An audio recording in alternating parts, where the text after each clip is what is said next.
கர்த்தருடைய பரிசுத்த நாமத்திற்கு மகிமை உண்டாகட்டும். Glory be to God's holy name. நாம் இந்த நாட்களில் சியோன் என்கிறதான தலைப்பிலே பரிசுத்த ஆவியானுடைய உதவியோடு தேவனுடைய திருவசனங்களை தியானித்து வருகிறோம். These days we are meditating the holy words of God with the help of the Holy Ghost under the title Zion. 102 சங்கீதம் 13 முதல் 15 வரை உள்ள வசனங்களை வாசிப்போம். Let's read Psalm 102 verses 13, 14 and 16. Thou shalt arise and have mercy upon Zion, for the time to favor her, the set time is come. For thy servants take pleasure in her stones, and favor the dust thereof.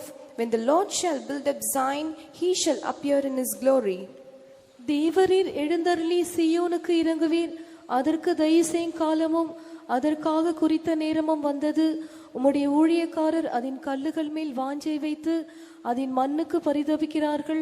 கர்த்தர் சீயோனை கட்டி தமது மகிமையில் வெளிப்படுவார்.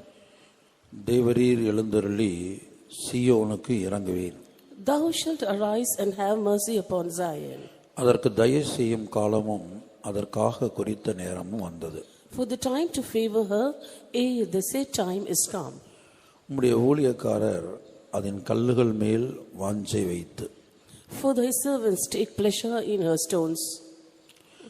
எந்த கல்லுகளின் மேல் தேவனுடைய ஊழியக்காரர்கள் தங்களுடைய வாஞ்சையை வைக்க வேண்டும்? Upon which stones should the workers of God take pleasure? வெளிப்படுத்தின விசேஷம் 21 அதிகாரம் 14 வசனம். The book of Revelations chapter 21 verse 14. And the wall of the city had 12 foundations, and in them the name of the 12 apostles of the Lamb. நகரத்தின் மதிலுக்கு 12 அஸ்திபார கற்கள் இருந்தன. அவைகள் மேல் ஆட்டுக்குட்டியானவருடைய 12 அப்போஸ்தலரின் 12 நாமங்களும் பதிந்திருந்தன. 19-20 verses 19 and 20. And the foundations of the wall of the city were garnished with all manner of precious stones. The first foundation was jasper, the second sapphire, the third a chalcedony, the fourth an emerald, the fifth sardonyx, the sixth sardius, the seventh chrysolite, the eighth beryl, the ninth a topaz, the 10th a chrysoprasus, the 11th a jacinth, the 12th an amethyst. நகரத்தின் மதில்களின் அஸ்திபாரங்கள் சகலவித ரத்தினங்களினாலும் அலங்கரிக்கப்பட்டிருந்தன. முதலாம் அஸ்திபாரம் வச்சிரக்கல், இரண்டாவது இந்திரநீலம், மூன்றாவது சந்திரகாந்தம், நான்காவது மரகதம், ஐந்தாவது கோமேதகம், ஆறாவது பத்மராகம், ஏழாவது சுவர்ணரத்தினம், எட்டாவது படிகை பச்சை, ஒன்பதாவது புஷ்பராகம், பத்தாவது வைடூரியம், 11வது சுநீரம், 12வது சுகந்தி. இவைகளே. கர்த்தருடைய பரிசுத்த நாமத்திற்கு மகிமை உண்டாகட்டும். Glory be to God's holy name. 6வது பதுமராகம். The 6th a sardius. ஒவ்வொரு தேவனுடைய ஊழியர்களும் இந்த பதுமராகம் என்னும் கல்லின் மேல் வாஞ்சை வைக்க வேண்டும். Every worker of God should take pleasure on sardius. பதுமராகம் என்கிறதான வார்த்தைக்கு வேத வல்லுநர்கள் 3 அர்த்தங்களை கொடுத்திருக்கிறார்கள். Biblical scholars have given 3 meaning for sardius. முதல் அர்த்தம் துதியை வெளிப்படுத்துவது. First meaning is show your praise. இரண்டாவது அர்த்தம் சந்தோஷம். Second, joy. மூன்றாவது ஜெயம். Third is victory. கர்த்தருடைய பரிசுத்த நாமத்திற்கு மகிமை உண்டாகட்டும். Glory be to God's holy name. பிரதான ஆசாரியனுடைய மார்பதக்கத்தில் இந்த பதுமராகம் என்னும் கல்லின் மேல் யூதா கோத்திரம் முத்திரை வெட்டாக வெட்டப்பட்டிருந்ததை நாம் பார்க்கிறோம். Upon the breastplate of the high priest, upon the stone sardis was engraved the name Judah. கர்த்தருடைய பரிசுத்த நாமத்திற்கு மகிமை உண்டாகட்டும். Glory be to God's holy name. அப்ப வேத வல்லுநர்கள் கொடுத்த அர்த்தம் துதியை வெளிப்படுத்து. The biblical scholars have given the meaning show your praise. அப்ப பிரதான ஆசாரியனுடைய மார்பதக்கத்தில் அந்த பதுமராகம் என்கிற கல்லிலே முத்திரை வெட்டாக வெட்டப்பட்டிருந்தது யூதா. Upon the breastplate of the high priest, upon this stone sardis was the name Judah engraven. அப்ப யூதா என்கிற வார்த்தைக்கு துதி என்று முதலாவது ஒரு அர்த்தம் இருக்கிறது. The first meaning for Judah is praise. கர்த்தருடைய பரிசுத்த நாமத்திற்கு மகிமை உண்டாகட்டும். Glory be to God's holy name. தேவ ஊழியர்கள் எப்போதும் கர்த்தரை துதித்து கொண்டிருக்க வேண்டும் என்று நாம் கடந்த நாட்களிலே பார்த்தோம். In the past, we saw that the workers of God should always be praising God. உம்முடைய வீட்டில் வாசம் பண்ணுகிறவர்கள் பாக்கியவான்கள், அவர்கள் எப்போதும் உம்மை துதித்து கொண்டிருப்பார்கள். Blessed are they that dwell in your house, for they shall be praising you forever. கர்த்தருடைய பரிசுத்த நாமத்திற்கு மகிமை உண்டாகட்டும். Glory be to God's holy name. எப்போதும் கர்த்தருடைய ஊழியர்கள் கர்த்தரை துதித்து கொண்டிருப்பது மாத்திரமல்ல, Not only should the workers of God keep praising the Lord forever, பரிசுத்தவான்களிடத்திலே தேவ ஊழியர்களிடத்திலே காணப்பட வேண்டிய ஒரு விசேஷமான துதியை குறித்து 149 சங்கீதத்திலே தீர்க்கதரிசனமாய் எழுதப்பட்டிருக்கிறது. in Psalm 149, it has been prophesied as to how the workers of God and people of God should be praising God always. 149 சங்கீதம் 8-9 வசனங்கள். Psalm 149 verses 8 and 9. To bind their kings with chains and their nobles with fetters of iron, to execute upon them the judgment written, this honor have all his saints, praise ye the Lord. அவர்கள் வாயில் கர்த்தரை உயர்த்தும் துதியும் அவர்கள் கையில் இருபுறமும் கருக்குள்ள பட்டயமும் இருக்கும். இந்த கணம் அவருடைய பரிசுத்தவான்கள் யாவருக்கும் உண்டாகும். அல்லேலூயா. இந்த கணம் அவருடைய பரிசுத்தவான்கள் யாவருக்கும் உண்டாகும். This honor have all his saints. அப்ப பரிசுத்தவான்களிடத்திலே உண்டாக வேண்டிய அந்த கணம் என்ன? What is the honor that is to be formed in the saints? அவர்கள் வாயில் கர்த்தரை உயர்த்தும் துதி. The high praises of God should be in their mouth. அப்ப இந்த கர்த்தரை உயர்த்தும் துதி, அந்த உயர்த்தும் துதி என்கிற வார்த்தைக்கு எபிரேய வேத வல்லுனர்கள் 2 அர்த்தங்களை கொடுத்து 2 விதமான விளக்கங்களை கொடுக்கிறார்கள். Hebrew biblical scholars have given 2 meanings and 2 types of explanations for the high praises of God. உயர்த்தும் துதி, இரண்டாவது உயர்வான துதி. First is the praise by which we extol him, and the other the high praise. கர்த்தருடைய பரிசுத்த நாமத்திற்கு மகிமை உண்டாகட்டும். Glory be to God's holy name. முதலாவது உயர்த்தும் துதி, இரண்டாவது உயர்வான துதி. First we extol him, or we put him on high, and the other one high praise. இப்படி 2 அர்த்தங்களை இந்த தமிழ்ல உயர்த்தும் துதி என்கிறதான அந்த வார்த்தைக்கு எபிரேய வேத வல்லுனர்கள் 2 விதமான அர்த்தங்களை கொடுத்திருக்கிறார்கள். In English it is just written high praises, but the Hebrew biblical scholars have given 2 types of meaning for it. பரிசுத்தவான்களுடைய வாயில் உயர்த்தும் துதி காணப்பட வேண்டும். And in the mouth of the saints they must be extolling God. பரிசுத்தவான்களுடைய வாயிலே உயர்வான துதி காணப்பட வேண்டும். And the high praises also should be found in the mouth of the saints. இந்த உயர்த்தும் துதிக்கும் உயர்வான துதிக்கும் உள்ள வித்தியாசம் என்ன? What's the difference between extolling and high praise? ஒவ்வொரு பரிசுத்தவான்களுடைய வாயிலும் காணப்பட வேண்டிய உயர்த்தும் துதி என்றால் என்ன? What is the extolling that found in the mouth of every saint? அதாவது ஒவ்வொரு தேவ ஊழியரும் பல்வேறு பாதைகளிலே இந்த ஊழியத்து நிமித்தமாக நடத்தப்பட வேண்டியதாக இருக்கிறது. Every worker of God has to be led through diverse ways in this ministry. வியாதிகள் கடந்து வரக்கூடும். They might fall sick. பல்வேறு நிந்தைகள், போராட்டங்கள் கடந்து வரக்கூடும். And reproaches and temptations also might come their way. பரியாசத்தின் பாதையிலே கடந்து போக வேண்டிய சூழ்நிலை வரும். They might have to walk through the path of shames. எத்தனையோ வல்லமைகள் தேவ ஊழியர்களை மேற்கொண்டு அவைகளுக்கு முன்பாக தோல்வி அடைய வேண்டிய சூழ்நிலைகள் வரக்கூடும். So many powers might overtake the workers of God, and before them they might have to face defeat. அப்படிப்பட்ட சந்தர்ப்பத்தில் எல்லாம் அந்த இப்போ உதாரணமாக எனக்கு ஒரு வியாதி வருகிறது என்று சொன்னால் எனக்கு வந்ததான வியாதியை நான் உயர்த்தக்கூடாது. Suppose I fall sick, I must not be extolling the sickness. எனக்கு வந்த வியாதியை நான் உயர்த்தக்கூடாது. I should not be magnifying my sickness. அந்த வியாதி நேரத்தில் நான் வியாதியிலிருந்து விடுவிக்க வல்லமையுள்ள கர்த்தரை உயர்த்த வேண்டும். And in this way, when I am sick, I must be able to praise the Lord who is able to deliver me from that sickness. அதாவது எனக்கு வந்த வியாதியை நான் தாழ்த்தி இந்த வியாதியிலிருந்து விடுதலை கொடுக்கக்கூடிய ஒரு வல்லமையுள்ள தேவன் எனக்கு இருக்கிறார் என்று சொல்லி அந்த கர்த்தரை வியாதியை பார்க்கலும் நான் உயர்த்த வேண்டும். That is, I must put the sickness under my feet and I have to extol my Lord who is able to deliver me out of that sickness. உதாரணமாக, For example, அந்த கானானை பார்க்க சென்றதான அந்த மனிதர்களை குறித்து படிக்கும்போது when we read of the men who went to spy the land of Canaan, அந்த 10 பேரும் அந்த ராட்சசர்களை உயர்த்தினார்கள். the 10 people were speaking high about the giants. ராட்சசர்களை உயர்த்தினார்கள். They magnified the giants. ஆனால் 2 பேர் என்ன செய்தார்கள்? But what did 2 do? அந்த ராட்சசர்களை தாழ்த்தினார்கள். They brought the giants very low. தேவனை உயர்த்தினார்கள். They magnified God.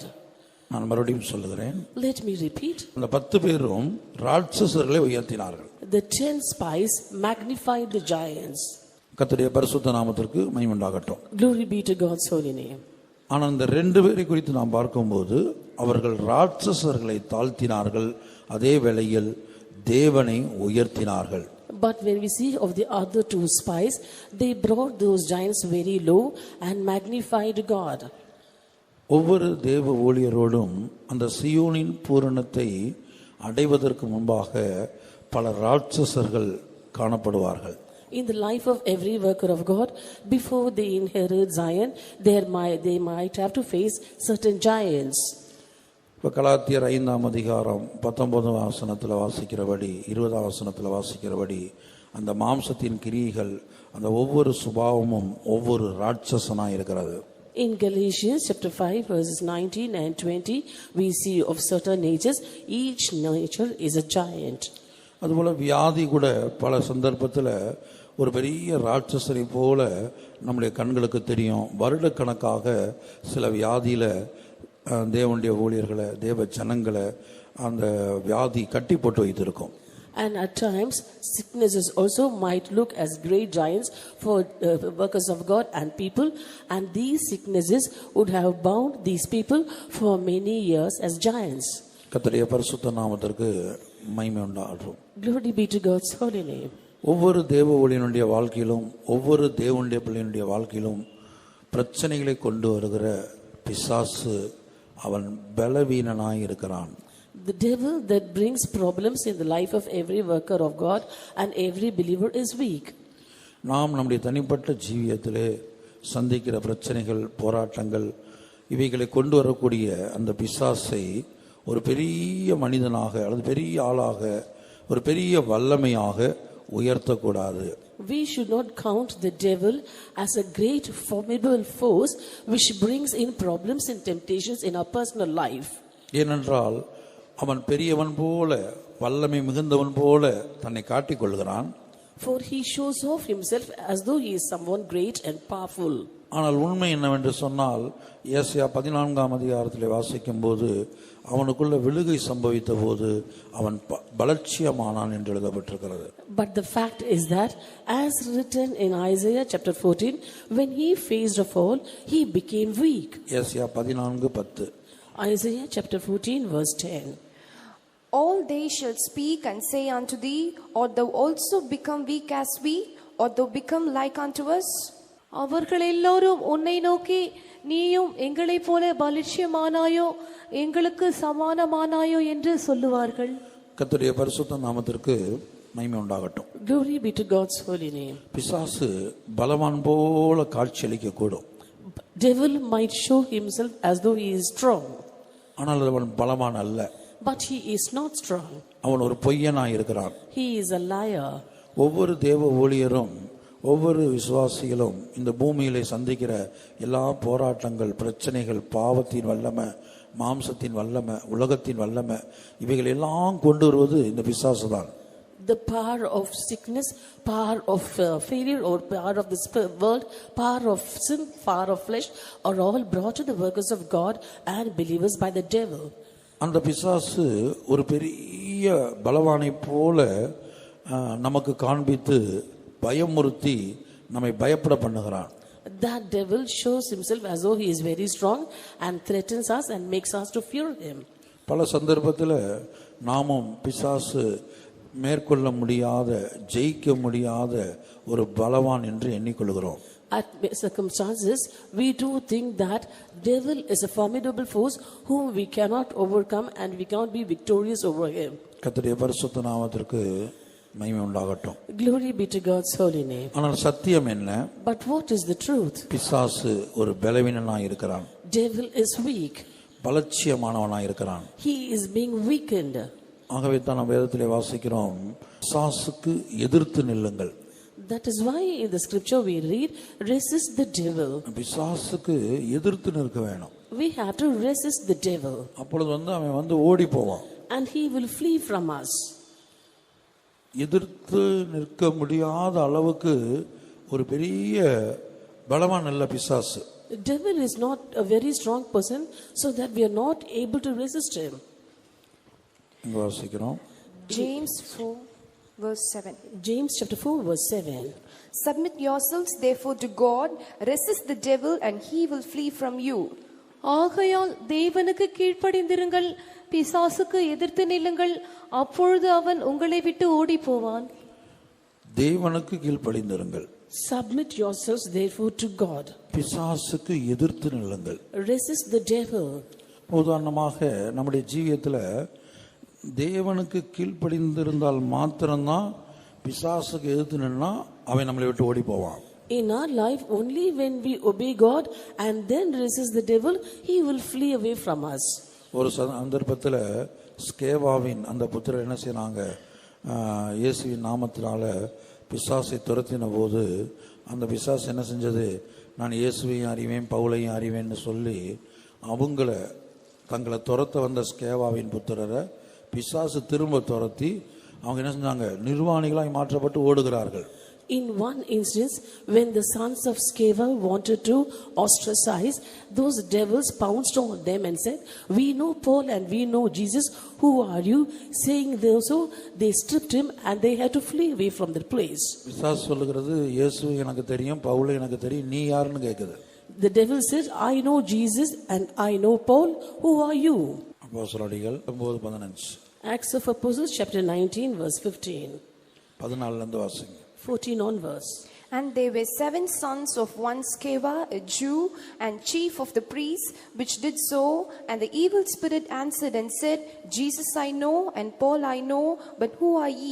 And the man in whom the evil spirit was leaped on them, and overcame them, and prevailed against them, so that they fled out of that house naked and wounded. பிரதான ஆசாரியனாக ஸ்கேவா என்னும் ஒரு யூதனுடைய குமாரர் 7 பேர் இப்படி செய்தார்கள். பொல்லாத ஆவி அவர்களை நோக்கி, இயேசுவை அறிவேன் பவுலையும் அறிவேன், நீங்கள் யார் என்று சொல்லி பொல்லாத ஆவியுடைய மனுஷன் அவர்கள் மேல் பாய்ந்து பலாத்காரம் பண்ணி அவர்களை மேற்கொள்ள அவர்கள் நிர்வாணிகளும் காயப்பட்டவர்களுமாகி அந்த வீட்டை விட்டு ஓடி போனார்கள். 13ஆம் வசனத்தில் வாசிக்கும் போது பிசாசை அவர்கள் துரத்த போனதாக நாம் பார்க்கிறோம். And in verse 13 we see that they went to exorcise. அப்ப இந்த இடத்துல பிசாசு என்ன செய்தது, அவர்களை திரும்ப துரத்தினது. And in this place we see that the demons were trying to send them away. கர்த்தருடைய பரிசுத்த நாமத்திற்கு மகிமை உண்டாகட்டும். Glory be to God's holy name. ஆகவே பிசாசுக்கு எதிர்த்து நில்லுங்கள், அவன் உங்களை விட்டு ஓடி போவான். Resist the devil and he shall flee from you. எப்போது ஓடி போவான்? When will he flee? நாம் தேவனுக்கு கீழ்ப்படிந்திருந்தால் மாத்திரமே. Only when we submit ourselves to God. தேவனுக்கு கீழ்ப்படிந்திருந்தால் மாத்திரமே பிசாசுக்கு எதிர்த்து நிற்கும் போது அவன் ஓடி போவான். Only when we submit ourselves to God and then resist the devil, then he will flee away from us. இப்போ ஒருவேளை எத்தனையோ காரியங்களுக்கு நாம் தேவனுக்கு கீழ்ப்படியாமை காட்டியிருக்கிறோம் என்று வைத்துக் கொள்ளுங்கள். Suppose we have showed disobedience to God in many instances. அதே வேளையில் பிசாசோடு எதிர்த்து நின்று போராட வேண்டிய ஒரு சூழ்நிலை. At the same time we are pushed into a state from where we have to resist the devil. அப்ப நாம் செய்ய வேண்டியது என்ன? What ought we to do then? நாம் நம்மை சுத்திகரித்துக் கொள்ள வேண்டும். We have to sanctify ourselves. தேவனுக்கு கீழ்ப்படியாமை காட்டின காரியங்களுக்கெல்லாம் தேவனிடத்திலே மனஸ்தாபப்பட்டு மன்னிப்பு கேட்டு சுத்திகரித்துக் கொள்ள வேண்டும். In the places where we had showed disobedience to the Lord, we must confess, we must regret and sanctify ourselves. இப்படி தாழ்த்தி மனஸ்தாபப்பட்டு மன்னிப்பு கேட்டு நம்மை சுத்திகரித்துக் கொண்டு பிசாசுக்கு எதிர்த்து நிற்கும்போது அவன் ஓடி போவான். In this way, when we humble ourselves, repent of our evil, confess, ask pardon from the Lord and sanctify ourselves, then the devil will flee away from us. பல சந்தர்ப்பத்திலே நாம் சந்திக்கிற பிரச்சனைகளை உயர்த்தி தேவனை தாழ்த்தி விடுகிறோம். In many circumstances, we exalt or magnify the problems that we are encountering and bring our God very low. நாம் சந்தித்துக் கொண்டிருக்கிற போராட்டங்களை உயர்த்தி தேவனை தாழ்த்தி விடுகிறோம். We are magnifying the temptations that we are facing and bringing our God low. நாம் அனுபவித்துக் கொண்டிருக்கிற வியாதியை உயர்த்தி தேவனை தாழ்த்தி விடுகிறோம். We magnify the sickness that we are enduring and bring our God low. தேவனுடைய வல்லமையை குறைவாய் எடை போட்டு விடுகிறோம். We underestimate the power of God. இஸ்ரவேல் ஜனங்களை குறித்து நான் வாசிக்கும்போது, When we read about the Israelites, இஸ்ரவேலின் பரிசுத்தரை மட்டுப்படுத்தினார்கள் என்று சங்கீதத்தில் எழுதப்பட்டிருக்கிறது. in Psalms it is written, they limited the Holy One of Israel. அப்ப தேவனுடைய வல்லமையை மட்டுப்படுத்துவது, They are limiting the power of God.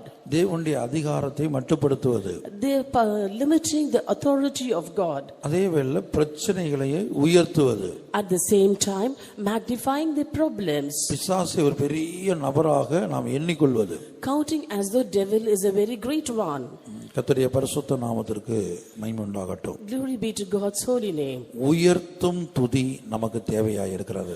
We need an experience of extolling God. உயர்த்தும் துதி என்று சொல்லும்போது நாம் சந்தித்துக் கொண்டிருக்கிற சகல பிரச்சனைகளையும், அந்த பிரச்சனைகளை நமக்குள்ள கொண்டு வருகிற பிசாசையும் பார்க்கலாம்.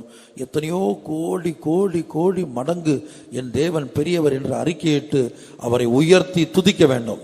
When we say of extolling God, we have to say that the problems that we are encountering and the devil which has come and sown those problems in our life are very far behind that Lord who is a million times greater than everything. Saying so, we have to praise and lift up our God. இதுதான் பரிசுத்தவான்களுக்குள்ள ஒவ்வொரு தேவ ஊழியனுக்குள்ள காணப்பட வேண்டிய உயர்த்தும் துதியாய் இருக்கிறது. This is the extolling that every saint or worker of God should do towards God. கர்த்தருடைய பரிசுத்த நாமத்திற்கு மகிமை உண்டாகட்டும். Glory be to God's holy name. அப்ப நம்ம ஒரு விபத்துக்குள்ளாகி சில காயங்கள் நமக்கு உண்டாகிறது. Suppose we meet with an accident and are injured. சில நஷ்டங்கள் நமக்கு உண்டாகிறது. We are facing certain losses. அதை நாம் உயர்த்தக்கூடாது. We should not magnify that. அது ஒன்றுமில்ல, That is nothing. தேவன் பெரியவர் God is great. என்று தேவனை நாம் உயர்த்த வேண்டும். Saying so, we have to magnify God. இதுதான் உயர்த்தும் துதியின் அனுபவமாய் இருக்கிறது. This is the experience of extolling. அடுத்தபடியாக பரிசுத்தவான்களுடைய வாயில் காணப்பட வேண்டிய இரண்டாவது துதி உயர்வான துதி. The second praise that should be found in the life of the saints is the high praise. உயர்வான துதி என்று சொல்லும்போது ஒரு தாழ்வான துதியும் இருக்குது. Then when we say of a high praise, that naturally means that there is also a low praise. இப்ப ஆண்டவர் நமக்கு ஒரு வியாதியிலிருந்து விடுதலையை கொடுத்த பிற்பாடு, Now after the Lord gives us a deliverance from the sickness, நம்மோடு போராடின வல்லமைகளை தேவன் அழித்த பிற்பாடு, after the Lord has crushed the past that strove against us, சில காரியங்களுக்காக நாம் ஜெபிக்கிறோம். அந்த காரியங்கள் கிடைத்த பிற்பாடு we are praying for certain things, and after we obtain those things, அதை கண்களால் பார்த்து அதை அனுபவித்து அதற்கு அப்புறம் தேவனை துதிப்பது தேவனுடைய பார்வையில அது ஒரு தாழ்வான துதியா இருக்குது. looking all those with our own eyes, and after feeling that, and after that praising the Lord is a low praise in the sight of God. விசேஷமாக இஸ்ரவேல் ஜனங்களை குறித்து பார்க்கும்போது, Particularly when we see about the Israelites, 106ஆம் சங்கீதம் Psalm 106 10, 11, 12 வசனங்கள். verses 10, 11 and 12. And he saved them from the hand of him that hated them, and redeemed them from the hand of the enemy. And the waters covered their enemies. There was not one of them left. Then believed they his words. They sang his praise. பகைஞன் கைக்கு அவர்களை விலக்கி ரட்சித்து சத்ருவின் கைக்கு அவர்களை விலக்கி மீட்டார். அவர்கள் சத்துருக்களை தண்ணீர்கள் மூடிக்கொண்டது, அவர்களில் ஒருவனும் மீந்திருக்கவில்லை. அப்பொழுது அவர்கள் அவருடைய வார்த்தைகளை விசுவாசித்து அவருடைய துதியை பாடினார்கள். அப்பொழுது அவர்கள் அவருடைய வார்த்தையை விசுவாசித்து அவருடைய துதியை பாடினார்கள். Then believed they his words, they sang his praise. இந்த துதியில தேவன் சந்தோஷப்படுறதில்ல. God is not pleased with this kind of praise. சத்துருக்களை தண்ணீர்கள் மூடிக்கொண்டது. The waters covered the enemy. அவர்களில் ஒருவனும் மீந்திருக்கவில்லை. None of them were left. பக்கத்துல நெருங்கி போய் மூக்குக்கு நேரா கை வச்சு பார்த்து நாடியை பிடிச்சு பார்த்து, ஆமா என் சத்துருக்கள் செத்து போயிட்டாங்க, ஒருத்தன் உயிரோடு இல்லை, சரி இனி நம்ம ஸ்தோத்திரம் பண்ணலாம், ஆண்டவரை துதிக்கலாம் அப்படின்னு சொல்லி துதிப்பது. Coming near to the enemy, placing your finger near their nose and finding that there is no breath in them, taking hold of their hands and looking for the pulse, and after that you have confirmed that the enemy is dead, you say, yes, my Lord is great, and praising the Lord. That is not a high praise, and the Lord is not pleased with that.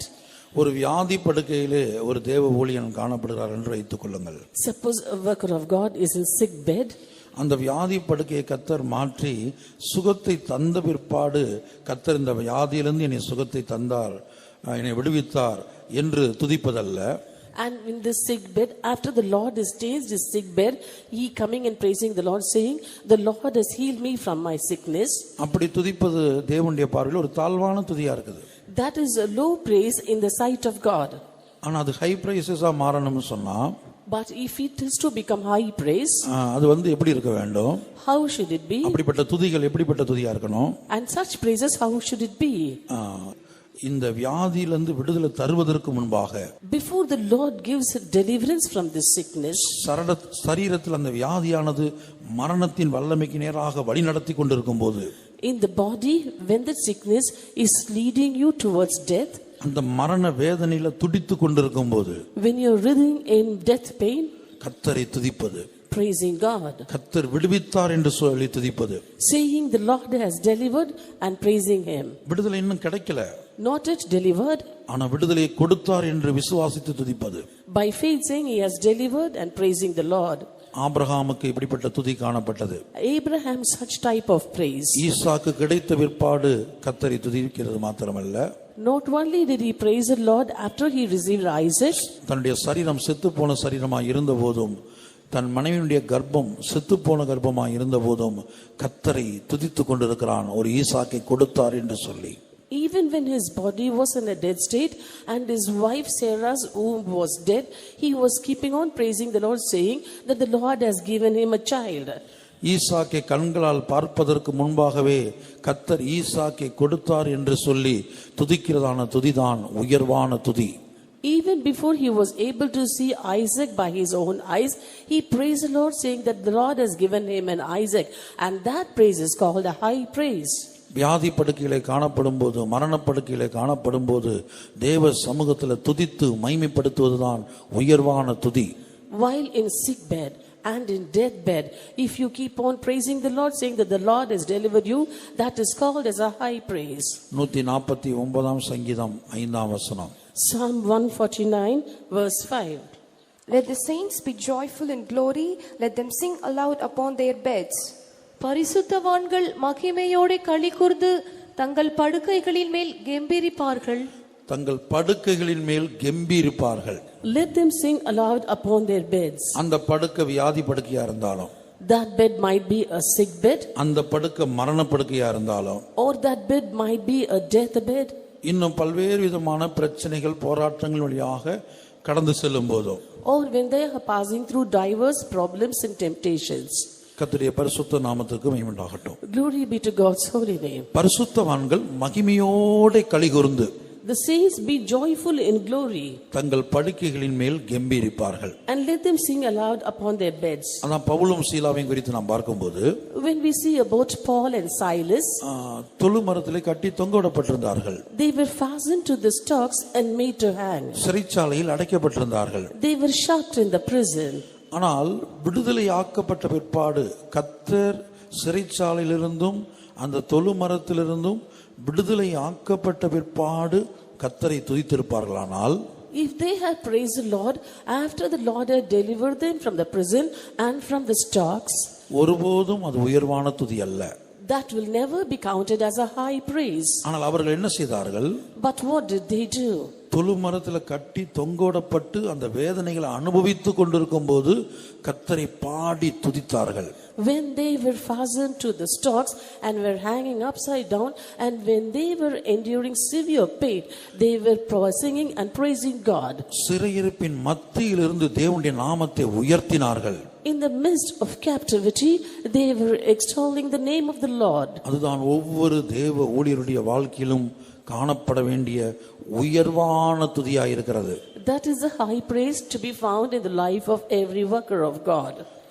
விசேஷமாக தாவீதுடைய வாழ்க்கையில் நாம் படிக்கும்போது, Especially when we see the life of David, ஒவ்வொரு சங்கீதத்தையும் நாம் வாசிக்கும்போது, when we read every psalm, அந்த சங்கீதத்துடைய பிராக்கெட்ல எந்தெந்த சந்தர்ப்பத்தில் தாவீது அந்த சங்கீதத்தை பாடினார் என்று எழுதப்பட்டிருக்கும்.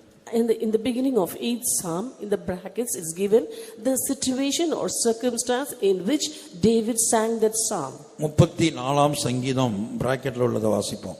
Read what is written in brackets in Psalm 36. A psalm of David when he changed his behavior before Ahimelech, who drove him away and he departed. தாவீது அபிமெலேக்குக்கு முன்பாக வேஷம் மாறின போது அவனால் துரத்தி விடப்படுகையில் பாடின சங்கீதம். கர்த்தருடைய பரிசுத்த நாமத்திற்கு மகிமை உண்டாகட்டும். Glory be to God's holy name. 51ஆம் சங்கீதம். Psalm 51. To the chief musician, a psalm of David when Nathan the prophet came unto him after he had gone in to Bathsheba. பத்சிபாளிடத்தில் தாவீது பாவத்துக்குட்பட்ட பின்பு நாத்தான் தீர்க்கதரிசி அவனிடத்தில் வந்து அவன் பாவத்தை உணர்த்தின போது பாடி ராக தலைவனுக்கு ஒப்புவிக்கப்பட்ட தாவீதின் சங்கீதம். 52ஆம் சங்கீதம் பிராக்கெட்ல உள்ளது. The thing written in bracket in Psalm 52. To the chief musician, Mashal, a psalm of David, when Doeg the Edomite came and told Saul and said unto him, David is come to the house of Ahimelech. தாவீது அபிமெலேக்கின் வீட்டுக்கு வந்தான் என்று ஏதோமேனாகிய தோவேக்கு வந்து சவுலுக்கு அறிவித்த பின்பு தாவீதினால் பாடப்பட்டு ராக தலைவனுக்கு ஒப்புவிக்கப்பட்ட மஸ்கில் என்னும் சங்கீதம். 56ஆம் சங்கீதம் பிராக்கெட்ல உள்ளது. And the words written in the bracket in Psalm 56. To the chief musician upon Jonath Elo Kohim, Mittam of David, when the Philistines took him in Gath. பெலிஸ்தர் தாவீதை காத்தூரில் பிடித்த போது யோனாத் ஏலாம் ரிக்கோஹிம் என்னும் வாத்தியத்தில் வாசிக்கும்படி தாவீது பாடி ராக தலைவனுக்கு ஒப்புவித்த மிக்தாம் என்னும் சங்கீதம். 54ஆம் சங்கீதம் பிராக்கெட்ல உள்ளது. Words written in brackets in Psalm 54. To the chief musician on Negonoth, Mishkel, a psalm of David, when the Ziphims came and said to Saul, did not David hide himself with us? தாவீது தங்களிடத்தில் ஒளித்து கொண்டிருக்கிறான் என்று சீப்பூரார் வந்து சவுலுக்கு சொன்னபோது நெகினோத்தில் வாசித்த தாவீது பாடி ராக தலைவனுக்கு ஒப்புவித்த மஸ்கில் என்னும் சங்கீதம். 59ஆம் சங்கீதம் பிராக்கெட்ல உள்ளது. Words written in the brackets in Psalm 59. To the chief musician Altashith, Miktam of David, when Saul sent and they watched the house to kill him. Saul தாவீதை கொல்லுவதற்காக ஏவலாட்களை அனுப்பின போது அல்தஷ்கேத் என்னும் வாத்தியத்தில் வாசிக்க அவன் பாடி ராக தலைவனுக்கு ஒப்புவித்த மிக்தாம் என்னும் சங்கீதம். 63ஆம் சங்கீதம் பிராக்கெட்ல உள்ளது. And words written in brackets in Psalm 63.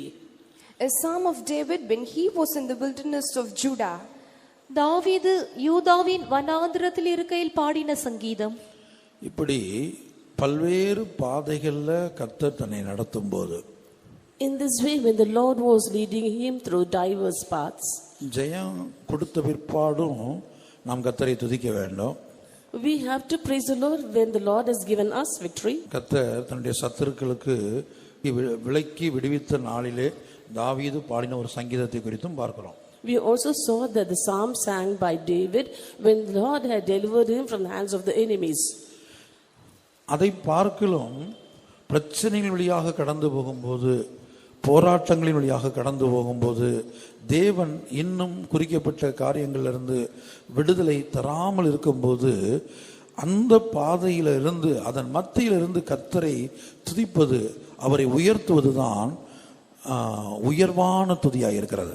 Better than this, in the past where the Lord is leading him, it might be trouble for him, it might be some problem or temptations for him, he might be put into difficulty. In the midst of all these things, when he sings praise unto the Lord, saying that the Lord has delivered him, that is called a high praise. 18ஆம் சங்கீதம் பிராக்கெட்ல உள்ளதை படிச்சு பாருங்க. Read the things written in bracket in Psalm 18. To the chief musician, a psalm of David, the servant of the Lord, who spake unto the Lord the words of this song in the day that the Lord delivered him from the hand of all his enemies and from the hand of Saul, and he said. ராக தலைவனுக்கு ஒப்புவிக்கப்பட்ட சங்கீதம். கர்த்தருடைய தாசனாகிய தாவீது இந்த பாட்டின் வார்த்தைகளை கர்த்தர் தன்னுடைய எல்லா சத்துருக்களின் கைக்கும் சவுலின் கைக்கும் நீங்களாக்கி விடுவித்த நாளிலே பாடினது.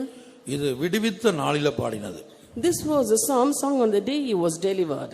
கர்த்தர் எல்லா சத்துருக்களுடைய கைக்கும் சவுலின் கைக்கும் நீக்கி விடுவித்த நாளில பாடின சங்கீதம். This is the psalm that was sung on the day that the Lord delivered him from the hand of all his enemies and from the hand of Saul. இப்படிப்பட்ட துதியை பார்க்கிலும் ஒரு பிரச்சனையில் இருக்கும்போது, விடுதலை கிடைக்காமல் இருக்கும்போது, தோல்வியின் மத்தியில், பலவீனத்தின் மத்தியில், வியாதி படுக்கையின் மத்தியில் அல்லது தொழுமரத்தில் கட்டப்பட்ட நிலவரத்தின் மத்தியில் இருக்கும்போது அதன் மத்தியில் இருந்து கர்த்தரை உயர்த்தி துதித்து மகிமைப்படுத்துவதுதான் அவருடைய பார்வையில் உயர்வான துதியாக இருக்கிறது. Praising God and glorifying in the midst of problems and temptations and sickness and troubles in the place when they are not yet delivered, that's praising the Lord is much better than praising the Lord after they have got a deliverance, and this type of praising is called a high praise. பிரச்சனைகளின் மத்தியில் இருந்து யாருக்கு கர்த்தரை துதிக்க முடியும்? Who can praise the Lord in the midst of problems? போராட்டத்தின் மத்தியிலிருந்து கர்த்தரை யாருக்கு துதிக்க முடியும்? In the midst of temptations, who can praise the Lord? இல்ல ஒரு பெரிய தோல்வி, நஷ்டம், மரணம் படுக்க அதன் மத்தியிலிருந்து சந்தோஷப்பட்டு கலிகூர்ந்து கம்பீரித்து யாருக்கு துதிக்க முடியும்? After a great loss or deathbed or certain other problems, being in the midst of that, who can keep on praising the Lord and glorifying his name? அது எல்லாருக்கும் முடியாது. It's not possible for everyone. இந்த உயர்வான துதி எல்லாருக்கும் முடியாது. This high praise is not possible for everyone. ஆகவே தான் அந்த சங்கீதத்தின் முடிவில் இந்த கணம் அவருடைய பரிசுத்தவான்கள் யாவருக்கும் உண்டாகும். That is why at the end of the psalm it is written, this honor have all his saints. இந்த உயர்வான துதியின் அனுபவத்தை, அந்த கணத்தை அவர் தம்முடைய பரிசுத்தவான்களுக்கு மாத்திரம் கொடுக்கிறார். And the experience of this high praise and honor he gives to his saints alone. ஆகவே ஒவ்வொரு தேவ ஊழியருடைய வாழ்க்கையிலும் இரண்டு விதமான துதி அவசியமாக இருக்கிறது. Therefore, in the life of every worker of God, two types of praises are necessary. முதல் துதி கர்த்தரை உயர்த்தும் துதி. The first type of praise is extolling God. இரண்டாவது துதி உயர்வான துதி. And the second praise is high praise. உயர்த்தும் துதி என்று சொல்லும்போது நம்முடைய வியாதியை நாம் உயர்த்தக்கூடாது, நாம் சந்திக்கிற பிரச்சனைகளை உயர்த்தக்கூடாது, நம்மோடு போராடுகிற வல்லமைகளை உயர்த்தக்கூடாது. அவை எல்லாவற்றை பார்க்கலும் தேவன் பெரியவர் என்று அந்த யோசுவா காலேபை போல உயர்த்த வேண்டும். When we say of extolling God, we must not magnify our sickness, our failures and the problems we are encountering, but as Joshua and Caleb did, we have to magnify the Lord alone. மீகா சொல்லும்போது Micah says அவர் இருளின் பாதையிலே கடந்து போகிறார். he was going through a path, a dark patch. அந்த இருளின் பாதையை அவர் உயர்த்தல. He did not magnify the dark path. என் சத்துருவே நீ என்ன செய்யாத, சந்தோஷப்படாத. Mine enemy, do not rejoice. நான் விழுந்தாலும் எழுந்திருப்பேன். When I fall, I shall arise. நான் இருளிலே உட்கார்ந்தால் கர்த்தர் எனக்கு வெளிச்சமாயிருப்பார். When I sit in darkness, the Lord shall be a light unto me. இப்ப ஜீவியத்துல பாவம் வந்து விட்டது. Now there is sin in the life. சத்துரு சந்தோஷப்படக்கூடிய அளவுக்கு ஜீவியம் மாறிவிட்டது. Life has taken a change in a way that the enemy is able to rejoice. அவர் விழுந்து விட்டார். He has fallen. இருளிலே உட்கார்ந்து இருக்கிறார். He is now sitting in darkness. இதன் மத்தியில அவர் என்ன செய்கிறார்? தான் உட்கார்ந்து இருக்கிற அந்த இருளையோ அல்லது தன்னுடைய வெளுகையோ தன் ஜீவியத்தில் வந்த பாவத்தையோ அவர் என்ன செய்யல, உயர்த்தவில்லை. In the midst of this, he did not magnify the dark place where he was sitting, nor his fall, nor the sin that has crept into his life. நான் இருளிலே உட்கார்ந்தால் கர்த்தர் எனக்கு வெளிச்சமாயிருப்பார். When I sit in darkness, the Lord shall be a light unto me. நான் விழுந்தாலும் கர்த்தர் என்னை எழுப்புவார். When I fall, the Lord shall raise me up. என்று தான் சந்திக்கிற பிரச்சனைகளை எல்லாம் உயர்த்தினது கர்த்தரை உயர்த்துகிறார். இதுதான் உயர்த்தும் துதி. முதல் துதி உயர்த்தும் துதி. In this way, he was not magnifying the problems that he was encountering, but he magnified the Lord. This is the first type of praise, that he was extolling God. Michal அந்த வசனத்தை வாசிங்க. Micah chapter 7 verse 8. Rejoice not against me, O mine enemy. When I fall, I shall arise. When I sit in darkness, the Lord shall be a light unto me. என் சத்துருவே எனக்கு விரோதமாய் சந்தோஷப்படாதே, நான் விழுந்தாலும் எழுந்திருப்பேன், நான் இருளிலே உட்கார்ந்தால் கர்த்தர் எனக்கு வெளிச்சமாய் இருப்பார். இங்கே தான் சந்தித்த பிரச்சனையை அவர் உயர்த்தவில்லை. Here he did not magnify the problems that he was encountering. தேவனை உயர்த்துகிறார். He was magnifying God. ஆனா எலியாவை எடுத்துக்கொள்ளுங்க. But take Elijah. தான் சந்தித்த பிரச்சனைகளை அவன் உயர்த்துகிறான். He was magnifying the problems that he was encountering. அவனுடைய ஜெபத்தை குறித்து ரோமர்ல படிக்கிறோம். In Romans we read about his prayer. ராஜாக்களின் புத்தகத்திலும் பார்க்கலாம். We can see that in the book of Kings too. அப்ப தன்னுடைய பிரச்சனையை அவன் உயர்த்துகிறான். He was magnifying his problems. தன்னுடைய எதிரியை அவன் உயர்த்துகிறான். He was magnifying his enemy. தனக்கு வந்த போராட்டத்தை அவன் உயர்த்துகிறான். He was magnifying the troubles he was encountering. அப்படி நம்ம பிரச்சனையை நம்ம உயர்த்தும் போது மறுபக்கத்தில் நம்ம தேவனை என்ன செய்றோம், தாழ்த்தி விடுகிறோம். அவருடைய வல்லமையை இஸ்ரவேல் ஜனங்களை போல மட்டுப்படுத்தி விடுகிறோம். And in this way, when we are magnifying our problems, on the other side we are bringing our God very low, and we are limiting the Holy One of Israel. கர்த்தருடைய பரிசுத்த நாமத்துக்கு மகிமை உண்டாகட்டும். Glory be to God's holy name. அதான் கர்த்தரை உயர்த்தும் துதி. That is extolling God. ஆனா எலியாவுடைய ஜீவிதத்துல கர்த்தரை உயர்த்துற துதி சில சந்தர்ப்பத்துல இல்ல. But in the life of Elijah, in certain circumstances, he did not extol God. இரண்டாவது துதி தான் உயர்வான துதி. The second praise is the high praise. உயர்வான துதி என்று சொல்லும்போது ஒரு காரியத்துல ஜெயம் கிடைக்காமல் இருக்கும்போது, நஷ்டப்பட்டு இருக்கும்போது, அல்லது மரணப்படுக்கையில் இருக்கும்போது கர்த்தர் விடுதலையை கொடுத்தார் என்று விசுவாசித்து அவரை துதிப்பது. When we say of high praise, when we have not yet achieved certain things, or when we are in sick bed, or when we are facing losses, we praise the Lord saying that he has delivered us. This is high praise. ஈசாக்க கண்கள்ல பார்க்கல. He did not see Isaac by his eyes. அது கருப்பா சிவப்பான்னு தெரியாது. He never knew whether it was dark or fair. ஆனா ஈசாக்கை கர்த்தர் கொடுத்தார் என்று துதிப்பது. But praising the Lord saying that he has given him an Isaac. அதுபோல நம்முடைய ஜீவியத்தில் ஆவி ஆத்ம சரீரத்தில் பல்வேறு தோல்விகள் இருக்கும்போது, Similarly, in our lives, when there are various failures in the spirit, soul and body, அந்த ஜெயங்கொண்ட ஆண் பிள்ளை என்கிற ஈசாக்கு இன்னும் கிடைக்காமல் இருக்கும்போது, and we have not yet received that victorious man child called Isaac, கர்த்தர் ஈசாக்கை கொடுத்தார் என்று துதிப்பதுதான் உயர்வான துதி. praising the Lord saying that he has given Isaac is called the high praise. இந்த ரெண்டு விதமான துதியும் அவருடைய பரிசுத்தவான்கள் யாவருக்கும் உண்டாகும். And these two types of praise are found in his saints. கர்த்தருடைய இந்த கணம் அவருடைய பரிசுத்தவான்கள் யாவருக்கும் உண்டாகும். This honor have all his saints. கர்த்தருடைய பரிசுத்த நாமத்திற்கு மகிமை உண்டாகட்டும். Glory be to God's holy name. யூதா என்றால் துதி என்று பார்த்தோம். The meaning of Judah is praise. யூதாவுக்கு மற்றொரு அர்த்தம் இருக்குது. There is another meaning for Judah, அது மற்றொரு சுபாவம் இருக்குது. or another nature அது ஒவ்வொரு தேவ ஊழியர்களுடைய வாழ்க்கையிலும் உருவாக வேண்டும். that should be formed in the life of every worker of God. அதன் ஊழியக்காரர் அதன் கல்லுகள் மேல் வாஞ்சை வைத்து என்று சொல்லும்போது, When it is written, her servants take pleasure in the stones, ஒவ்வொரு தேவ ஊழியரும் முதலாவது அந்த உயர்த்தும் துதியும் உயர்வான துதியும் தங்களுடைய ஜீவியத்தில் உருவாக வேண்டும் என்று வாஞ்சை வைக்க வேண்டும். every worker of God should take pleasure in the high praises and extolling in their life. இரண்டாவதாக யூதா என்று சொல்லும்போது The second meaning for Judah is யூதாவு ஒரு பலி பொருளாக தன்னை ஒப்பு கொடுக்கிற சுபாவம் இருந்தது. Judah had the nature of offering himself as an object of sacrifice. யோசேப்பு பென்யமீனை பிடித்து வைத்துக் கொள்கிறான். Joseph kept Benjamin with him. நீங்க எல்லாரும் போங்க, இவன் இங்க இளையவன் இங்க இருக்கட்டும்.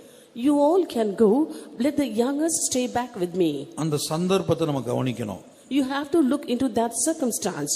அவன் யோசேப்பு என்று இவங்க யாருக்கும் தெரியாது. And none of them knew that that one was Joseph. இந்த சகோதரர்களுக்கு அவன் யோசேப்பு என்பது தெரியாது. Joseph's brethren did not know the one who was speaking to them was Joseph. பென்யமீன் சாக்குகள்ல அந்த பாத்திரங்கள் இருந்ததாக கண்டுபிடிக்கப்பட்டு ஒரு திருடன் போல அவன் பிடிக்கப்பட்டு அங்கே வைக்கப்படுகிறான். The silver cups were found in the sack of Benjamin, and it was found out, and he was called as a robber or a thief, and so he was kept back in Egypt. அப்ப என்ன தண்டனை கிடைக்க போகுதுங்கிறது தெரியாது. They did not know how he will be punished. தண்டனைக்காக பென்யமீனை யோசேப்பு பிடித்து வைக்கவில்லை. Joseph did not keep back Benjamin to punish him. ஆனா அதே வேளையில சகோதரர்களுக்கு இவன் தான் யோசேப்பு என்பது தெரியாது. At the same time, his brethren did not know that he was Joseph. அவனுக்கு ஏதோ ஒரு தண்டனை கிடைக்க போகிறது என்பதுதான் அந்த இடத்துல சூழ்நிலை. And the circumstance, they were under the opinion that he was going to get some type of punishment. அப்ப இளையவனாகிய பென்யமீன், அந்த பென்யமீனை இங்க விட்டுட்டு நீங்க எல்லாம் உங்க தகப்பனிடத்துக்கு போங்கன்னு யோசேப்பு சொன்னபோது, When Joseph said unto his brethren, leave the youngest Benjamin with me, and you can go back to your father, யூதாவுக்கு மாத்திரமே ஒரு துடிப்பு உண்டானது. Judah alone was troubled. இதோ இளையவனுக்கு பதிலாக நான் என்ன செய்றேன், என் ஆண்டவனுக்கு அடிமையாக நான் இங்கே இருக்கிறேன். He said, let me be a surety for the young lad, and I will be a servant to my Lord instead of that young brother. அப்ப இளையவனுக்கு பதிலாக, பென்யமீனுக்கு பதிலாக அவன் உத்தரவாதம் பண்ணுவதை, தன்னை அதற்கு பதிலாக ஈடாக கொடுப்பதை நாம் பார்க்கிறோம். We see that he gave himself as a surety for his younger brother. ஆதியாகமம் 44:33. Now therefore I pray thee, let thy servant abide instead of the lad, a bondman to my Lord, and let the lad go up with his brethren. For how shall I go up to my father, and the lad be not with me, lest peradventure I see the evil that shall come on my father. இப்படி இருக்க இளையவன் தன் சகோதரரை கூட போக விடும்படி மன்றாடுகிறேன். உம்முடைய அடியானாகிய நான் இளையவனுக்கு பதிலாக இங்கே என் ஆண்டவனுக்கு அடிமையாயிருக்கிறேன். இளையவனை விட்டு எப்படி என் தகப்பனிடத்துக்கு போவேன்? போனால் என் தகப்பனுக்கு நேரிடும் தீங்கை நான் எப்படி காண்பேன் என்றான். இரண்டு விசேஷங்களை யூதாவுடைய வார்த்தையில் நாம் இங்கே பார்க்கிறோம். We find two specialities in the words of Judah. அவனுடைய சுபாவத்தில் பார்க்கிறோம். We can see in his nature. ஒன்று, இளையவனாகிய பென்யமீனுக்கு பதிலாக அவனுக்கு கிடைக்க வேண்டிய தண்டனையை நான் ஏற்றுக்கொண்டு என் ஆண்டவனுக்கு என்றைக்கும் அடிமையாயிருப்பேன். And he said, I am prepared to accept the punishment that is due upon the lad, and let me be a bondman to my Lord forever. இரண்டாவது, இளையவன் இல்லை என்பதை அறியும் போது தகப்பன் படுகிற அந்த வேதனை, அதை நினைத்து பார்க்கிறான். அந்த வேதனையை, அந்த தீங்க எப்படி நான் பார்ப்பேன்? And second, he was worried, thinking how his father will be able to take the matter that the young lad has not come. And he said that he was not prepared to see the evil come upon his father. அப்ப தகப்பனை துக்கப்படுத்தக்கூடாது, தகப்பனை வேதனைப்படுத்தக்கூடாது, தகப்பனுடைய இளைப்பாறுதல் நஷ்டப்பட்டு போகக்கூடாது என்கிறதான ஒரு பெரிய தவிப்பு யூதாவுக்குள் காணப்படுகிறது. Judah had a longing within himself that he should not grieve his father, and also he should not lose the peace of his father. ஒவ்வொரு தேவ ஊழியருக்குள்ளும் இந்த இரண்டு விசேஷமான சுபாவங்கள் காணப்பட வேண்டும். These two special natures should be found in the life of every worker of God. இதான் இந்த இரண்டு விசேஷமான சுபாவங்கள் தான் பதுமராகம் என்கிற கல்லின் அனுபவம். These two special natures are the experience of Sardis. ஒன்று, இளையவர்களுக்காக அல்லது மற்றவர்களுக்காக அவர்கள் அடைய வேண்டிய தண்டனையை நாம் அடைவதற்கு ஆயத்தமாயிருக்க வேண்டும். The first is, we must be prepared and willing to take the punishment that was due upon the younger one. நான் முதலாவது எழுத்தின்படியாக சொல்லுகிறேன். First of all, let me give you a literal explanation. மற்றவர்கள் அடைய வேண்டிய தண்டனையை மற்றவர்களுக்கு வர வேண்டிய அந்த குற்றச்சாட்டை அல்லது பழியை தன்மேல் ஏற்றுக்கொள்ளக்கூடிய அளவுக்கு ஒரு மேன்மையான நவமான இருதயம் ஒவ்வொரு ஊழியருக்கும் தேவையாயிருக்கிறது. Every worker of God needs to have an excellent and a new heart by which they are able to take the punishment due upon others and also to shoulder the blame. நாம் குற்றம் செய்து தண்டனைக்கு பயந்து மற்றவர்கள் மேல் நாம் செய்கிற குற்றத்தை சுமத்துகிறது ஒரு ஊழியருக்கு அழகல்ல. It's not a beauty for a worker of God to shift blames on another person, fearing punishment when they themselves are at fault. இப்ப நான் ஒரு தவறு செய்கிறேன், I have committed a mistake. ஒரு தண்டனை கிடைக்க போகுதுன்னு எனக்கு தெரியுது, I'm sure that I will be punished, இல்ல ஒரு சிக்ஷை கிடைக்க போகுதுன்னு தெரியுது. or I'm sure I'll be chastised. அந்த தவறை நான் செய்யல, இவங்க தான் செஞ்சாங்கன்னு சொல்லி அடுத்தவங்க மேல பழி போடுறதல்ல. And I should not shift blames on the other person saying, I did not commit that mistake, but the other one is the one who is at fault. இப்ப ஆதாமுடைய வாழ்க்கையில பார்த்தால், When we look into the life of Adam, தவறு செய்து விட்டார்கள், they had committed mistake, பிரமாணத்தை மீறி விட்டார்கள், they had transgressed the law, தண்டனை கிடைக்க போ நினைத்து கொண்டு thinking that they will be punished. நான் செய்யல, தேவரீர் தந்த ஸ்திரீயானவள் தான் காரணம் என்று அவன் ஏவாளை காண்பித்து கொடுக்கிறான். He said, I did not do anything wrong. It was the woman that the Lord gave unto me. Saying so, he pointed his finger towards that woman. ஒரு பக்கம் ஏவாள் மேல தவறு இருந்தாலும், On one side, their fault might be on Eve, ஏன்னா முதல்ல அந்த கனியை பறித்தது அவள்தான். for it was she who first plucked the fruit. அப்ப ஏவாள் மேல தவறு இருந்தாலும் ஆதாம் நினைத்திருந்தால் அந்த கனி என்ன செஞ்சிருக்கலாம், எனக்கு வேண்டாம், நான் புசிக்க மாட்டேன், வேணா நீ புசித்துக்கொள், தேவன் புசிக்க கூடாதுன்னு சொல்லியிருக்கிறாரு அப்படின்னு சொல்லி உறுதியா நின்றுக்கலாம். Though Eve was at fault, Adam also could have said, I won't eat that fruit, for the Lord has commanded us that we should not eat the fruit. If you want, you eat it, but please don't force me. அப்ப தான் செய்த தவறுக்கு மற்றவர்கள் மேல் பழி போடுவது, Therefore, for the sins or mistakes committed by them, they put the blame on others. இல்ல நான் மட்டும் தப்பு செய்யல, அவங்களும் தான் தப்பு செஞ்சாங்க, அவங்களும் காரணம், நான் இந்த தப்பு செய்வதற்கு அவங்களும் காரணம் அப்படி சொல்வது. And also we should not say, no, not only I did the mistake, both of us together did the mistake, so they too are a reason for this mistake. இப்ப சவுலுடைய வாழ்க்கையில கீழ்ப்படியாம வந்தபோது, When there was disobedience in the life of Saul, ஜனங்கள் தப்ப வைத்தாங்க, ஜனங்கள் கொண்டு வந்தாங்கன்னு சொல்லி தான் தப்பு செஞ்சதை ஒத்துக்கொள்ளாம ஜனங்கள் தப்ப வைத்தார்கள், ஜனங்கள் கொண்டு வந்தார்கள் என்று 1 சாமுவேல்ல அந்த அமலேக்குக்கு உண்டான எல்லா பொருள்களையும் கொண்டு வந்ததை குறித்து ஜனங்கள் மேல பழி போடுறான்.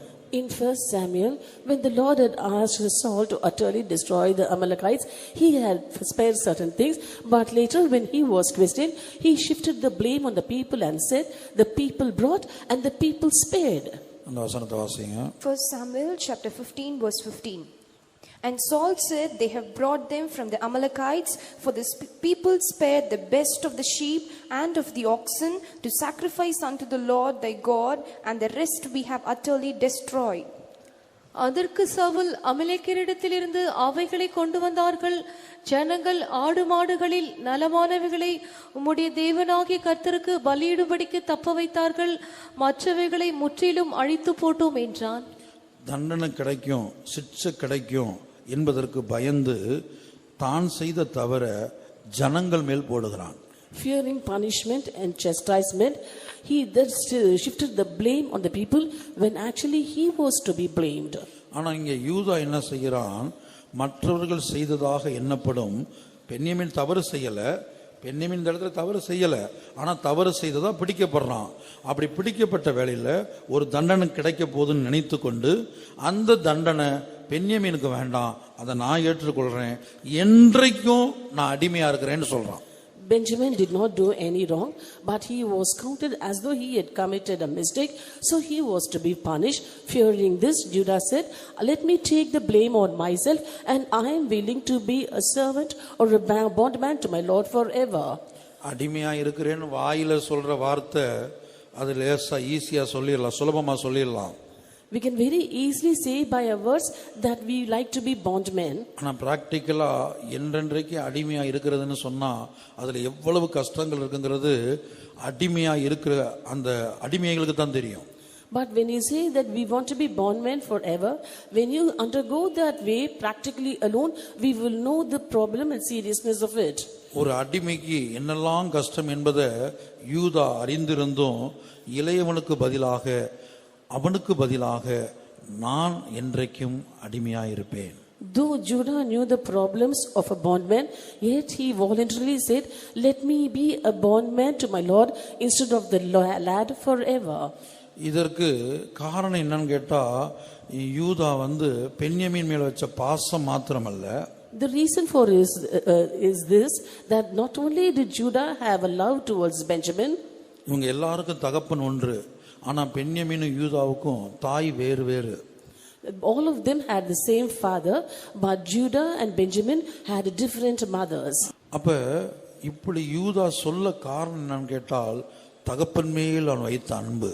The reason why Judah said like this was the love that he had on his father. தகப்பன் துக்கப்படக்கூடாது, The father should not be grieved, தகப்பன் வேதனைப்படக்கூடாது, the father should not be pained. இளையவனுக்கு ஒரு கஷ்டம் என்று சொன்னால் தகப்பனுக்கு தீங்கு நேரிடும். And if there is a problem for the lad, the father might have to face evil in life. ஒவ்வொரு தேவ ஊழியருக்கும் இந்த சுபாவம் தேவையா இருக்கிறது. Every worker of God should have this nature. உதாரணமா யோசேப்பு எடுத்துக்கொள்ளுங்க. When we take Joseph for example, போத்திபாருடைய மனைவிதான் பாவம் செய்தாள். Potiphar's wife alone committed the sin. அவள்தான் குற்றவாளி. She is at fault. ஆனால் யோசேப்பு அந்த குற்றத்தை தன்மேல் ஏற்றுக்கொண்டான். But Joseph took the blame upon himself. யோசேப்பு நினைத்திருந்தால் அந்த குற்றத்திலிருந்து தான் தப்பித்துக் கொண்டு போத்திபாருடைய மனைவியை போத்திபாரிடத்துல பிடித்து கொடுத்திருக்க முடியும். Had Joseph thought, he could have escaped from that position or situation and would have showed that Potiphar that his wife was at fault. அப்ப என்ன செஞ்சிருக்கலாம், போத்திபாரை பார்த்து, ஏன்னா அடிக்கடி இந்த மாதிரி தொந்தரவு பண்ணி கொண்டிருக்கிறாள் யோசேப்பை, போத்திபாருடைய மனைவி அடிக்கடி தொந்தரவு பண்ணி கொண்டிருக்கிறாள். We see that Potiphar's wife was troubling Joseph time and again. திடீரென்று ஒரு நாள் சம்பவித்த சம்பவம் அல்ல அது. This is not a very rare thing that took place only on one day. அப்ப யோசேப்பு நினைத்திருந்தால் போத்திபாரிடத்துல நீ ஒளிந்திருந்து உன் மனைவியுடைய நடவடிக்கையை கவனித்து பார் என்று சொல்லி அவனிடத்துல பிடித்து கொடுத்து தான் தப்பித்துக் கொண்டிருக்கலாம். Had Joseph thought and planned, he could have asked Potiphar to come and look at his wife's behavior, hiding in some corner without her knowledge, and in this way he could have accused Potiphar's wife. ஆனால் அது பரிசுத்தவானுக்கு அழகல்ல. But that is not a beauty for a saint.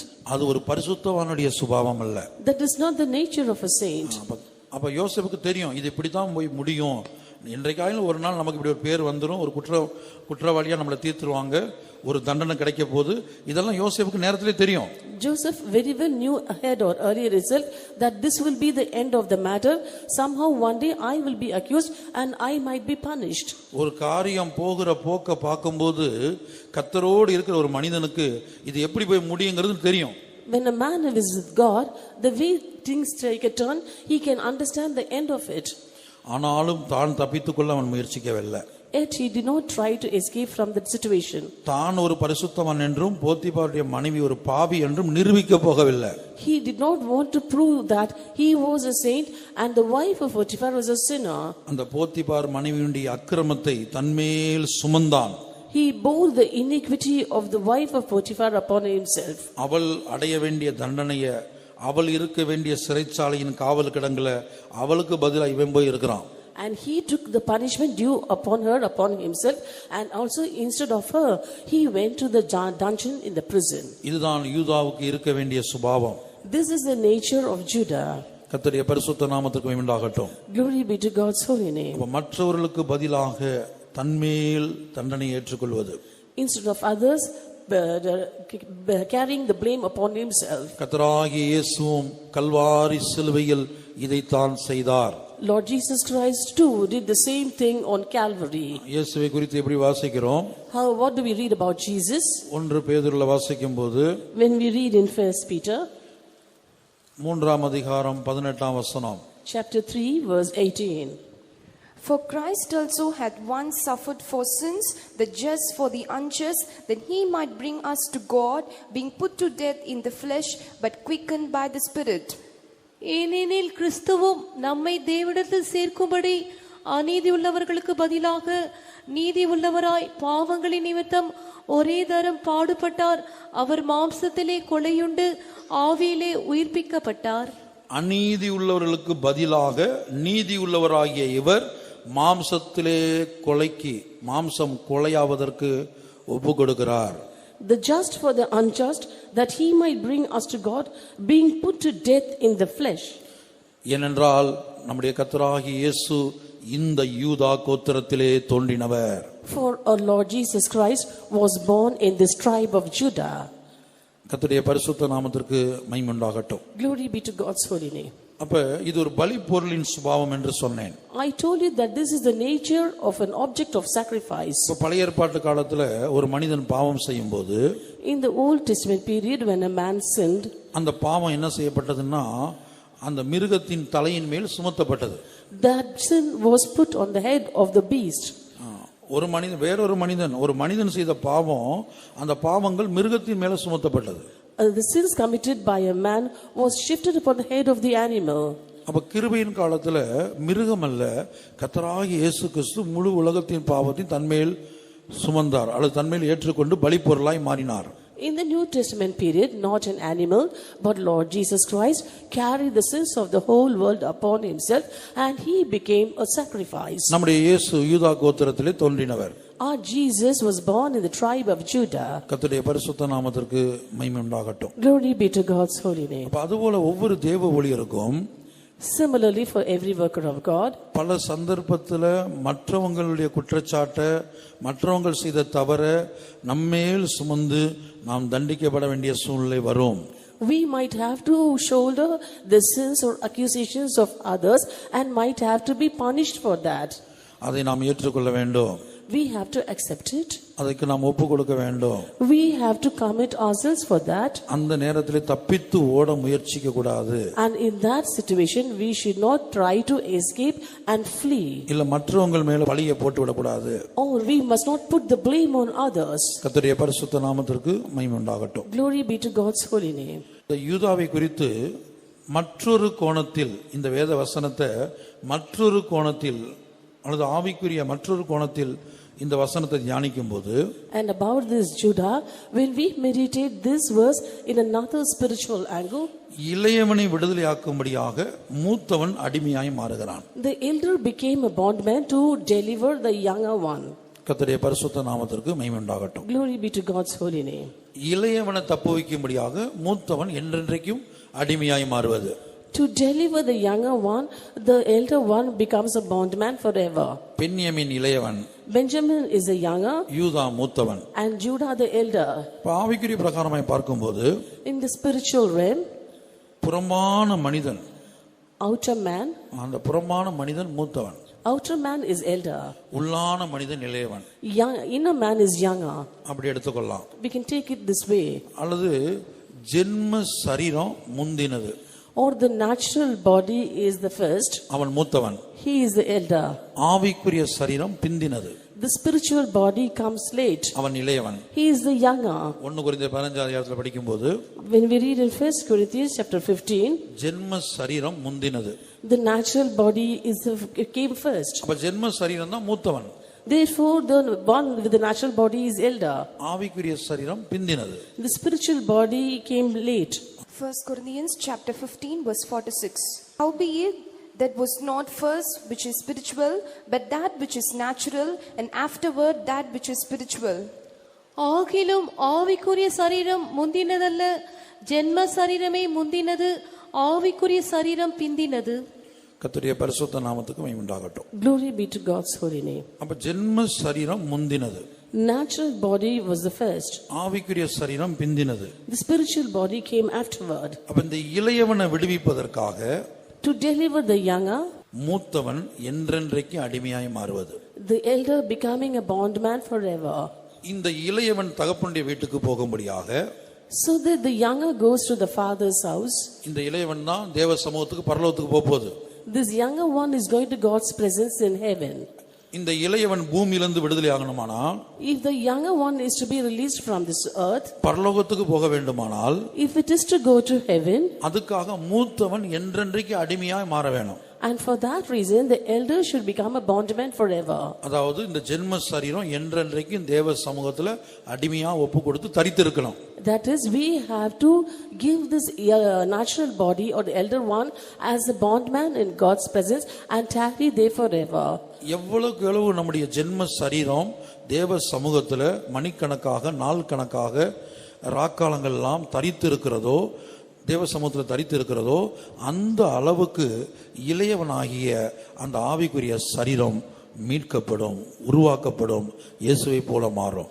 The more and more the natural body is in God's presence for days and nights and in prayer, tarrying there in God's presence alone, to that level the young spiritual body will be prepared to go to God's presence.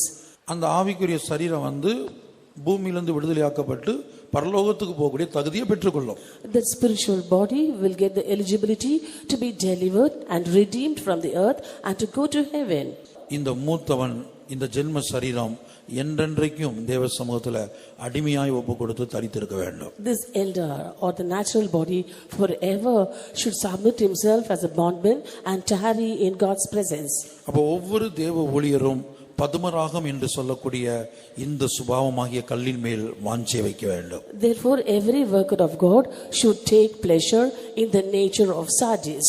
அடுத்து யூதாவுடைய வாழ்க்கையில் காணப்பட்ட இரண்டாவது விசேஷமான சுபாவம், The second special nature in the life of Judah, இளையவன் இல்லாவிட்டால் தகப்பன் துக்கப்படுவார். if the younger one is not there, the father will be grieved. இளையவன் மேல தகப்பன் அதிகமான அன்பை வைத்திருக்கிறார். The father has placed much love on the younger one. அதுபோல இந்த தகப்பன் என்பதை முதலாவது தேவனோடு ஒப்பிடலாம். Now we can compare this father to God.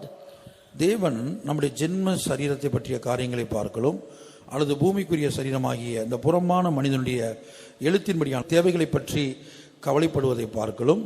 அந்த உள்ளான மனிதன் இளையவனை குறித்து, நம்ம ஒவ்வொருவருக்குள்ள ஒரு உள்ளான மனிதன் இருக்கிறான், அந்த இளையவனை குறித்து தான் தேவன் கருத்துள்ளவராய் இருக்கிறார்.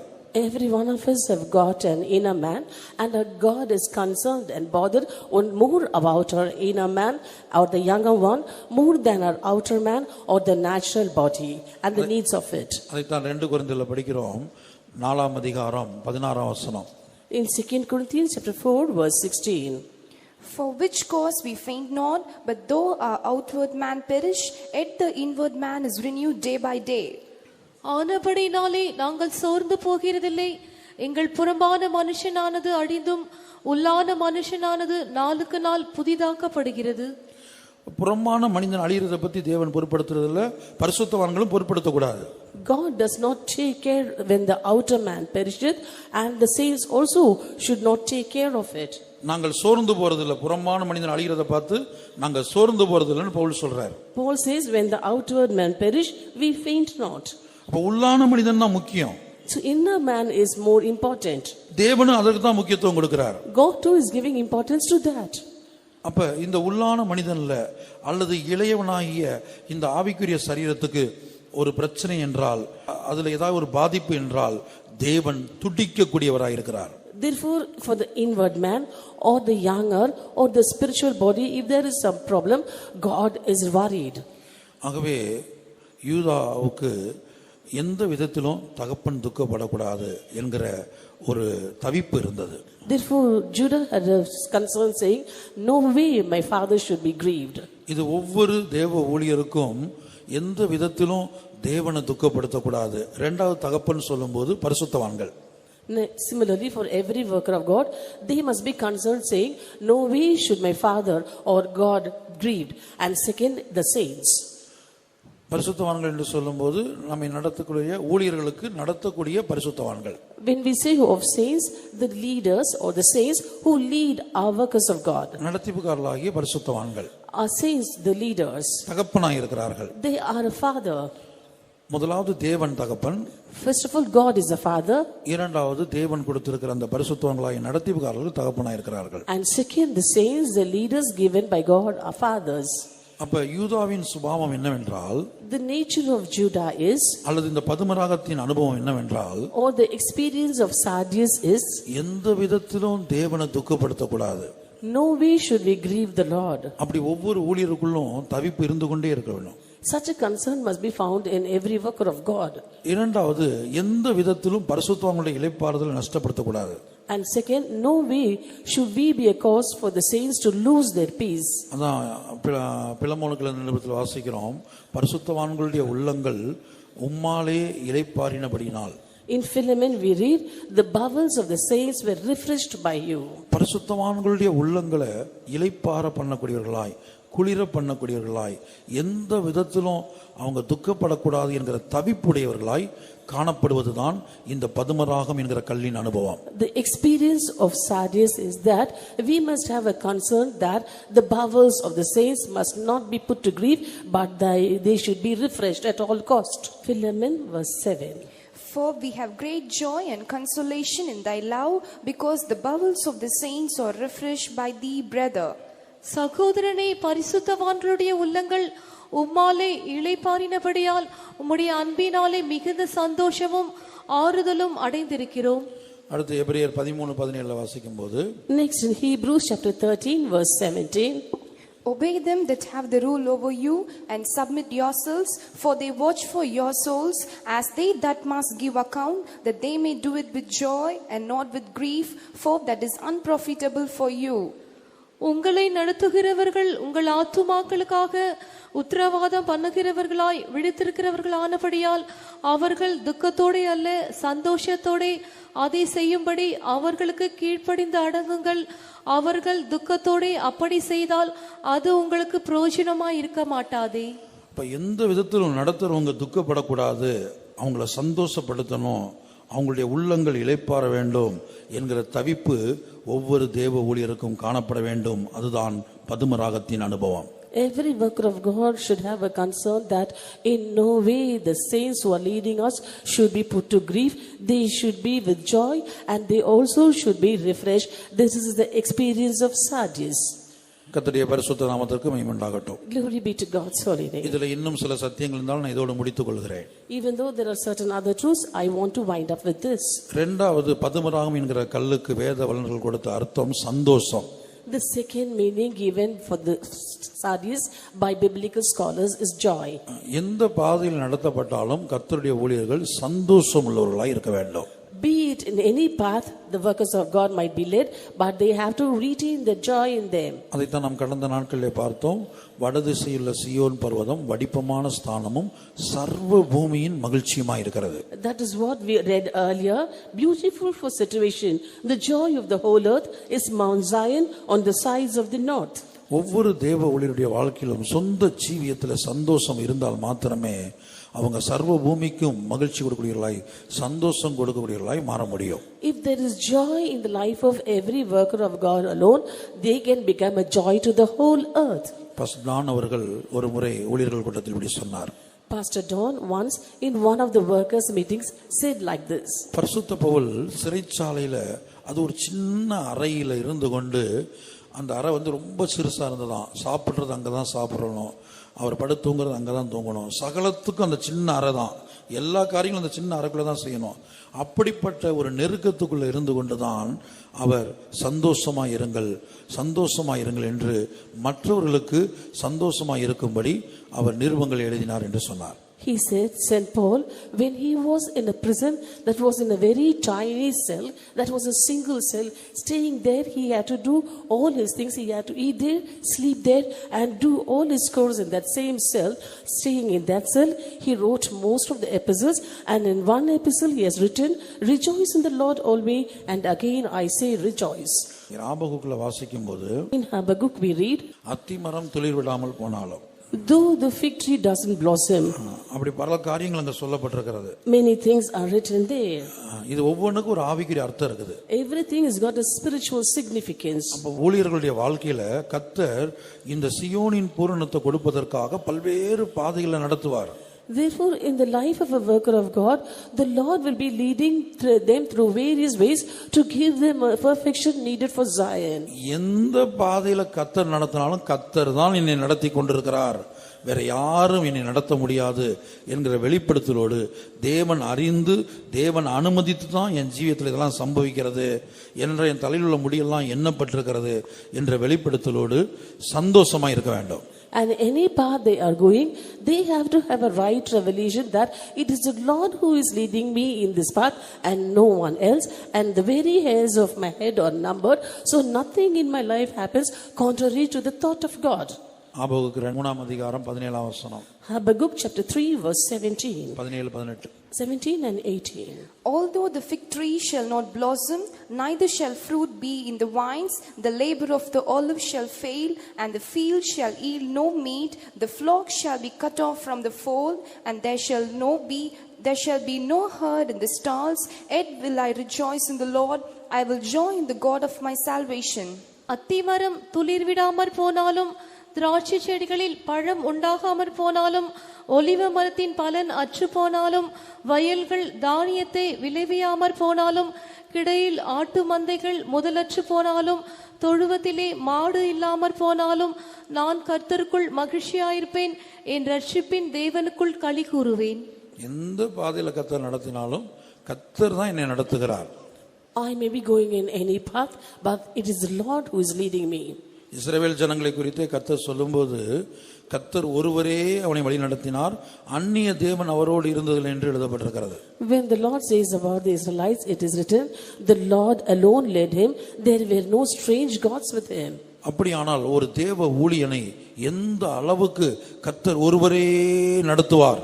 If that be so, to which level will the Lord alone lead a worker of God? வேற எந்த மனிதனும் நடத்துவதற்கு, வேற எந்த மனிதனும் ஒரு தேவ ஊழியருக்கு விரோதமாய் கிரியை செய்வதற்கு ஆண்டவர் இடம் கொடுப்பதில்லை, அல்லது அந்நிய தேவர்கள் நடத்த முடியாது இடம் கொடுப்பதில்லை. கர்த்தர் ஒருவரே நடத்துகிறார். The Lord does not give room for any man to lead a worker of God, or he does not allow any strange gods to lead the workers of God.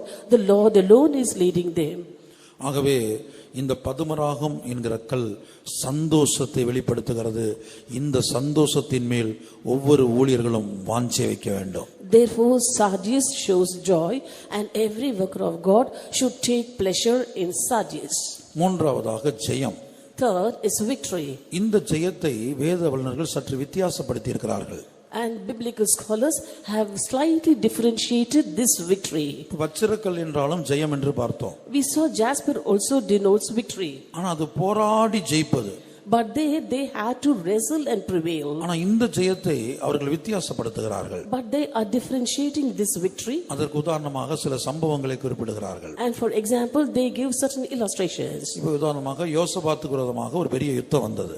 For example, there was a great battle in front of Jehoshaphat.